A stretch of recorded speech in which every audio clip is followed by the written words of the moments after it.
ನಮಸ್ಕಾರ, ನೀವು ನೋಡ್ತಾ ಇದ್ದೀರಾ ಸ್ಪೀಡ್ ನ್ಯೂಸ್ ಕನ್ನಡ. ನಾನು ಸಂತೋಷ್ ಕಶ್ಯಪ್.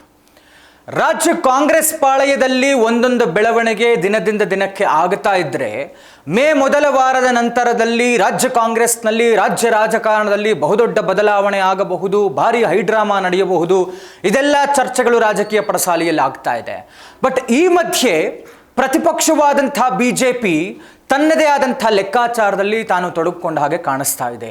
ಯಾಕೆ ಅಂತಂದರೆ, ಮೇ 9ಕ್ಕೆ ಮಾಜಿ ಮುಖ್ಯಮಂತ್ರಿಗಳು ಬಿಜೆಪಿಯ ಹಿರಿಯ ನಾಯಕರಾದಂತಹ BS ಯಡಿಯೂರಪ್ಪನವರ ಹೆಸರಲ್ಲಿ ಒಂದು ಅಭಿಮಾನೋತ್ಸವ ಕಾರ್ಯಕ್ರಮವನ್ನು ಹಮ್ಮಿಕೊಂಡಿದೆ ಬಿಜೆಪಿ. ಎಸ್, ಯಡಿಯೂರಪ್ಪನವರು 50 ವರ್ಷಗಳ ರಾಜಕೀಯ ಜೀವನವನ್ನು ಕಳೆದಿದ್ದಾರೆ. ಸುವರ್ಣ ಮಹೋತ್ಸವ ಅವರ ರಾಜಕೀಯ ಜೀವನಕ್ಕೆ. ಹೀಗಾಗಿ ಅವರ ಹೆಸರಿನಲ್ಲಿ ರಾಜ್ಯದ ಚಿತ್ರದುರ್ಗದಲ್ಲಿ, ಅಂದರೆ ಮಧ್ಯ ಕರ್ನಾಟಕದ ಭಾಗದಲ್ಲಿ ಇವರುಗಳು ಒಂದು ಅಭಿಮಾನೋತ್ಸವದ ಹೆಸರಿನಲ್ಲಿ ದೊಡ್ಡ ಸಮಾವೇಶವನ್ನು ಹಮ್ಮಿಕೊಂಡಿದ್ದಾರೆ. ಇದರ ಹಿಂದೆ ಬಿಜೆಪಿಯ ಲೆಕ್ಕಾಚಾರ ಬೇಕಾದಷ್ಟಿದೆ ಅಂತ ಹೇಳಲಾಗ್ತಾ ಇದೆ.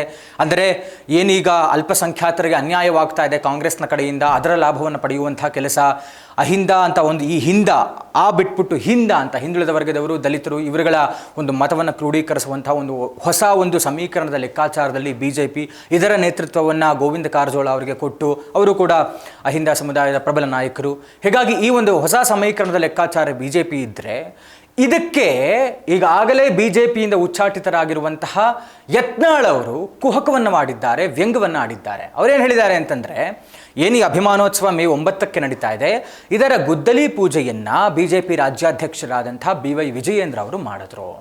BY ವಿಜಯೇಂದ್ರ ಅವರು ಈ ಒಂದು ಗುದ್ದಲಿ ಪೂಜೆಯನ್ನು ಮಾಡಿದ್ದಕ್ಕೆ ಯತ್ನಾಳ್ ಅವರು ವ್ಯಂಗ್ಯ ಆಡಿದ್ದಾರೆ. ಅಪ್ಪನ ಕಾರ್ಯಕ್ರಮಕ್ಕೆ ಮಗ ಗುದ್ದಲಿ ಪೂಜೆ ಮಾಡಬೇಕೇನ್ರಿ, ಬೇರೆ ಇನ್ಯಾರೋ ಪ್ರಾಮಾಣಿಕರು ಇವರಿಗೆ ಬಿಜೆಪಿ ಪಾಳಯದಲ್ಲಿ ಸಿಕ್ಕಲಿಲ್ವಾ ಅಂತ ಒಂದು ಪ್ರಶ್ನೆ ಕೇಳಿದ್ದಾರೆ ಯತ್ನಾಳ್ ಅವರು. ಯತ್ನಾಳ್ ಅವರು ಇದು ಮೊದಲನೇ ಬಾರಿ ಏನಲ್ಲ, ಅಂದರೆ ಯಡಿಯೂರಪ್ಪನವರ ವಿರುದ್ಧವಾಗಿ ಅಥವಾ ಅವರ ಮಗನ ವಿರುದ್ಧವಾಗಿ, ಒಂದು ಕುಟುಂಬ ರಾಜಕಾರಣದ ವಿರುದ್ಧವಾಗಿ ಧ್ವನಿ ಎತ್ತಿದ್ದವರು ಸದನದಿಂದ ಹಿಡಿದು ಎಷ್ಟೋ ಬಾರಿ ಎಷ್ಟೋ ಕಡೆ ತುಂಬ ಕಡೆ ಮಾತಾಡಿದ್ರು. ಅದೇ ಒಂದು ಕಾರಣಕ್ಕೆ ಅವರನ್ನು ಬಿಜೆಪಿಯಿಂದ ಉಚ್ಚಾಟಿಸಲಾಯಿತು ಅಂತ ಕೂಡ ಮಾತುಗಳು ಬಂದಿರುವಂಥದ್ದು ಎಲ್ರಿಗೂ ಗೊತ್ತಿದೆ. ಬಟ್ ಮೀನ್ವೈಲ್ ಅಗೈನ್ ಮತ್ತೊಮ್ಮೆ ಯತ್ನಾಳ್ ಅವರು ಯಡಿಯೂರಪ್ಪನವರ ಕಾರ್ಯಕ್ರಮ, ಅಭಿಮಾನೋತ್ಸವದ ಹೆಸರಲ್ಲಿ ಏನು ಚಿತ್ರದುರ್ಗದಲ್ಲಿ ಕಾರ್ಯಕ್ರಮ ಆಗ್ತಾ ಇದೆ ಮೇ 9ಕ್ಕೆ, ಅದರ ಗುದ್ದಲಿ ಪೂಜೆಯನ್ನು ಅವರ ಮಗ ವಿಜಯೇಂದ್ರ ಅವರು ಮಾಡಿದ್ದಕ್ಕೆ ಕುಹಕಾಡಿದ್ದಾರೆ. ಅವರೊಬ್ಬರೇನ ಸಿಕ್ಕಿದ್ದು ಅಪ್ಪನ ಕಾರ್ಯಕ್ರಮಕ್ಕೆ, ಮಗ ಪ್ರಾಮಾಣಿಕರು ಯಾರು ಸಿಗಲಿಲ್ವಾ ಅಂತ. ಇದು ಒಂದರ್ಥದಲ್ಲಿ ಸುಮ್ಮನೆ, ಅಂದರೆ ಚುನಾವಣಾ ಲೆಕ್ಕಾಚಾರದಲ್ಲಿ ವಿಜಯೇಂದ್ರ ಅವರನ್ನು ಮುಂದಿನ ಮುಖ್ಯಮಂತ್ರಿ ಮಾಡದೇ ಇದ್ದರೆ ಲಿಂಗಾಯತ ಸಮುದಾಯ ನಿಮ್ಮ ಕೈ ಬಿಡುತ್ತೆ ಅನ್ನುವಂಥದ್ದನ್ನು ಹೈಕಮಾಂಡ್ಗೆ ಮನವರಿಕೆ ಮಾಡಿಕೊಡೋದಕ್ಕೆ ಇವರದ್ದು ಇದು ನಾಟಕ. ಈ ಲೆಕ್ಕಾಚಾರದಲ್ಲಿ ಇವರು ಸಮಾವೇಶ ಮಾಡ್ತಾ ಇದ್ದಾರೆ. ಇದು ಅಭಿಮಾನೋತ್ಸವ ಅಲ್ಲ, ಯಡಿಯೂರಪ್ಪೋತ್ಸವ ಅಂತ ಕುಹಕ ಆಡಿದ್ದಾರೆ ಯತ್ನಾಳ್ ಅವರು. ಒಟ್ಟಾರೆ ಪ್ರತಿಪಕ್ಷವಾದಂಥ ಬಿಜೆಪಿ ತನ್ನ ಲೆಕ್ಕಾಚಾರದಲ್ಲಿ ಎಲ್ಲರ ಮಟ್ಟಿಗೆ ಹೋಗಿ ನಿಲ್ಲುತ್ತೆ ಅನ್ನುವಂಥದ್ದನ್ನು ನಾವು ಕಾದು ನೋಡಬೇಕಾಗಿದೆ. ಇದಾಗಿತ್ತು ವಿಶೇಷ. ನೋಡ್ತಾ ಇರಿ ಸ್ಪೀಡ್ ನ್ಯೂಸ್ ಕನ್ನಡ, ಸುದ್ದಿ ನಿಮ್ಮದು, ವೇಗ ನಮ್ಮದು.